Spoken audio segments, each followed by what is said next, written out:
ಕಲ್ಯಾಣದ ದಿನ ಸೂರ್ಯ ತನ್ನ ಪಥವನ್ನ ಬದಲಿಸಿದ್ದಾನೆ. ಆದರೆ ಸಂಕ್ರಾಂತಿಗೆ ಕಾಂಗ್ರೆಸ್ನಲ್ಲಿ ಪಥ ಬದಲಾಗುತ್ತದೆ, ಕ್ರಾಂತಿಯಾಗುತ್ತದೆ ಎಂಬೆಲ್ಲ ಗೊಂದಲಗಳಿಗೆ ತೆರೆಬಿದ್ದಿಲ್ಲ. ಅಧಿಕಾರ ಹಂಚಿಕೆಗೆ ಸಂಬಂಧಪಟ್ಟಂತೆ ಸದ್ಯಕ್ಕೆ ಕಾಂಗ್ರೆಸ್ನಲ್ಲಿ ಅಂತ ಮಹತ್ವದ ಬೆಳವಣಿಗೆ ನಡೆಯುವ ಯಾವುದೇ ಲಕ್ಷಣ ಕಾಣಿಸುತ್ತಿಲ್ಲ. ಮೈಸೂರಿಗೆ ಬಂದಿದ್ದ ರಾಹುಲ್ ಗಾಂಧಿಯನ್ನ ವಿಮಾನ ನಿಲ್ದಾಣದಲ್ಲೇ ಸಿಎಂ ಹಾಗೂ ಡಿಸಿಎಂ ಭೇಟಿ ಮಾಡಿದ್ರು. ಅದರಲ್ಲೂ ಡಿಸಿಎಂ ಡಿಕೆ ಶಿವಕುಮಾರ್ ಪ್ರತ್ಯೇಕವಾಗಿ ನಿಂತು ಅಧಿಕಾರ ಹಂಚಿಕೆ ಗೊಂದಲವನ್ನ ಬಗೆಹರಿಸುವಂತೆ ಒತ್ತಾಯಿಸಿದ್ರು ಎನ್ನಲಾಗಿತ್ತು. ಏರ್ಪೋರ್ಟ್ ರನ್ವೇನಲ್ಲಿ ಇಂತಹ ಚರ್ಚೆ ಬೇಡ, ದೆಹಲಿಗೆ ಬನ್ನಿ ಎಂದು ರಾಹುಲ್ ಗಾಂಧಿ ಹೇಳಿದ್ದಾರೆ ಎಂದು ಮೂಲಗಳು ತಿಳಿಸಿದ್ವು. ಅದೇ ಸಂದರ್ಭದಲ್ಲಿ ಸಿಎಂ ಸಿದ್ದರಾಮಯ್ಯಗೂ ದೆಹಲಿಗೆ ಬರುವಂತೆ ಆಹ್ವಾನವನ್ನ ನೀಡಿದ್ದಾರೆ.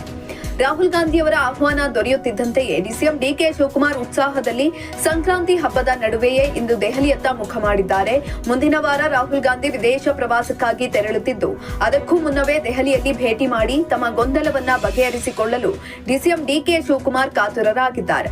ಈ ಬಗ್ಗೆ ಪ್ರತಿಕ್ರಿಯಿಸಿದ ಡಿಕೆಶಿ, ದೆಹಲಿಗೆ ಹೋಗುತ್ತಿದ್ದೇನೆ, ಪಕ್ಷದ ಎಲ್ಲಾ ನಾಯಕರನ್ನ ಅಲ್ಲಿ ಭೇಟಿ ಮಾಡುತ್ತೇನೆ.